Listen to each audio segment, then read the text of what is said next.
Casey Fitzgerald from the Buffalo Sabres. He and I share a last name. So tonight, I'm watching this game and all I hear is, and Fitzgerald ties Kreider up. That means two things.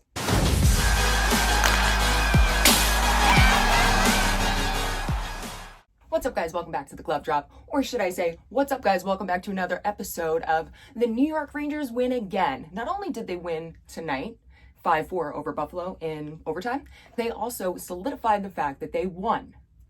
Without a doubt, hands down, no cap, no questions. They won the trade deadline. I'm concerned going into this game because the Sabres, yes, they're doing better. Short trip from what they used to be, but they are in an upswing and they are playing much better than they had been before. They're not a high-ranked team, and I see that the Rangers have been going into these games and they're not playing to their potential. They're playing down, so that concern is there. That being said, checking out the lineup, Gerard Gallant, whom I trust with everything. Haven't trusted every single Rangers coach. Tell you that for free. But Gallant, I'm all for it.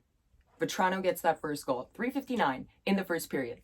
I want to break this play down because I really think that it shows just how well the people that we have acquired are working out for this team. He is so comfortable in the way that he is playing with these guys. He looks more comfortable after 1 week playing with the Rangers than some guys do after seasons with the same team. So let me break this play down though. We got Mika Zibanejad taking a faceoff against Tage Thompson all the way down in the Ranger zone. Kreider intercepting the puck in itself. That is you know how fast a faceoff is and how fast an interception of the puck after it's been won off the faceoff, that happens even faster. Now, we all know Chris Kreider can fly down the ice and dust everybody behind him. So Kreider gets a puck and he is off. Within that split second, Frank Vatrano is not only also jetting down the ice, he is literally going stride for stride. They are skating parallel to one another, and it looked as if he and Kreider had run this play 1,000 times. Kreider sails the easiest pass in the world because that's how connected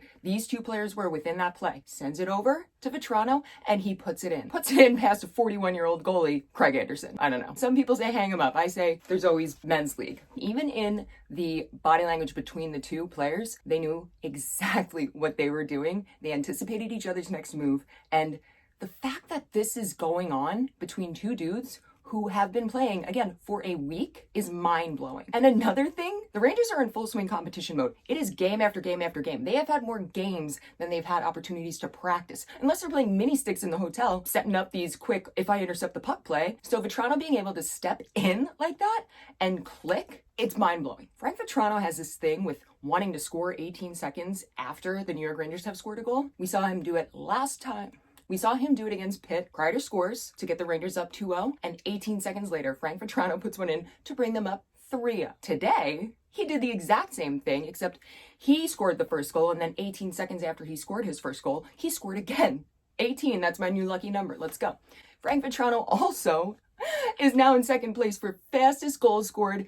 Jaromir Jagr did it back in 2005, and he did it 15 seconds apart. Welcome to New York. How about them Rangers, Frank Vatrano? What's good? There was very low shots on goal for both teams. The Rangers finished with 7, and Buffalo finished with 5. Buffalo did manage to score before the end of the first. Strome was injured in the first period. Rangers returned to the ice. Strome is gone. Kopp, he's going to be moved from wing to center. 2 minutes in, the Buffalo Sabres tie it. And the Sabres have all of the momentum. And at 6:48, Kyle Okposo scores to bring Buffalo up 3-2. Fortunately, the Rangers were probably also having flashbacks of New Jersey and were like, I don't want to live through that again. The momentum started to pick up a little bit. Kopp got a little more comfortable in that center position. Things started to work out. And we've got Alexis Lafreniere. You know the guy who people are tweeting about saying he was a bust, he wasn't a good first pick? Yeah, him? Yeah. He scores his 15th goal of the season. All 15 goals have been 5-on-5 goals, and he extends his point streak to 6 games. And the Buffalo Sabres get called for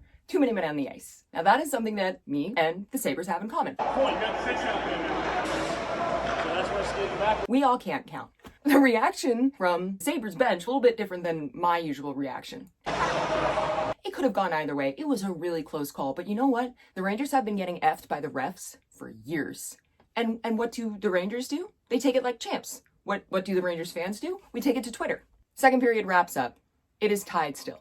Heading into the third period, the New York Rangers keep that pressure going. They know that they're better than this team and they're going to beat them. And 4 minutes in, we've got Artemi Panarin. He ends his 6-game streak of not scoring a goal. Artemi Panarin rocks one off. The Rangers are leading again. Yes! Nemeth gets called for high sticking. And this is the second time in a row that Nemeth has gotten a penalty and it's led to a power play goal. It happened on Tuesday against the Pens. Nemeth is responsible for the fact that the New York Rangers didn't shut out the Pens. He got called for roughing on Crosby, which led to the Pens scoring. Tonight, he got called for high sticking, which led to the Sabres tying it up. Third period ended. Now it's time to go into OT. This would be the second game in a row for the Buffalo Sabres. Their last game, they lost in a shootout to that scumbag, Tom Wilson, and the rest of the Washington Capitals. And tonight, they take it to OT with all-around great guys, no scumbags here. This time around, it did not have to go to a shootout. You want to know why? Because K'Andre Miller, he's out there with Alexis Lafreniere and newly acquired Andrew Copp. 2 minutes into overtime, Lafreniere gets the puck to Copp. Copp, with the assist to K'Andre Miller, who ends the game. He scores his first overtime 3-on-3 goal. Buffalo Sabres walk out of there knowing that they're the lesser of the New York team. I don't even think people consider Buffalo a part of New York Rangers all day, baby. Coming out of this game, a few things that we should all be pretty freaking fired up about. Newly acquired players.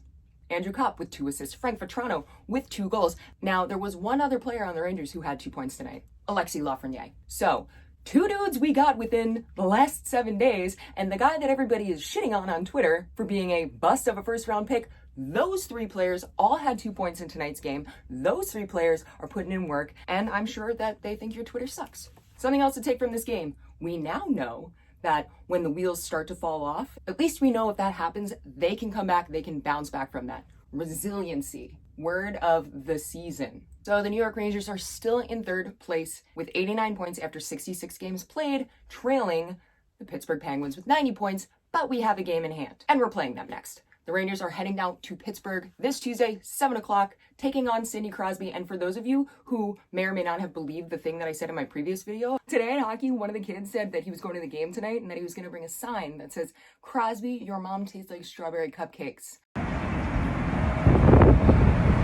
I don't lie. If you are new here, make sure you hit like, make sure you hit subscribe, throw some comments down in the comment section. Let me know what you think about tonight's game. Anyway, I will see you guys all in the next one. I'll have a video up right after that game. Hopefully, we'll be having another conversation about another t-shirt that somebody wore to that game that got in the Pens' heads. That was a fun time. I had a great time for that. Also had a great time tonight. I will see you guys all then. In the meantime, you can check me out on Instagram, TikTok, and Twitter. I will be on Twitter making fun of everybody who tweeted out that Lafreniere was a bust.